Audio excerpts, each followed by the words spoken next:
فوز البنزرتي انجاز كبير في اول مباراتين مع الرجاء.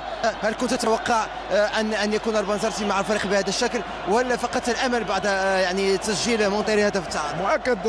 اول حاجه نشكر اللاعبين على الروح الكبيره والعطاء الكبير اللي عملوه وتحملوا الضغط، وهذا اللي كنا متوقعينه، كونه الفريق مونتيري فريق كبير مش يحاول يضغط علينا، لكن عرفنا كيف نخرجوا من الضغط.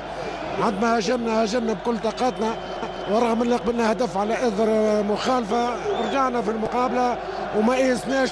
وهذه قوه فريق اللاعبين الرجاء، يعني اللي تكلمت عليه معاهم، كونهم مونتالمون يعني في التفكير نتاعهم صحاح قويين، شدوا المقابله، ونشكرهم على البذل والعطاء والتطبيق اللي كان ممتاز من طرف اللاعبين، فهمتي. والحمد لله معناتها يمكن ورغم الارهاق، يعني لعبنا قبل يومين كانت مقابله كنا مرهقين، لكن رغم هذا لقينا رجال ولقينا عزيمه كبيره من طرف اللاعبين، ونشكرهم على هذا. بطبيعه الحال نشكر الفريق المنافس مونتيري اللي قدم مقابله ممتازه، فهمتي.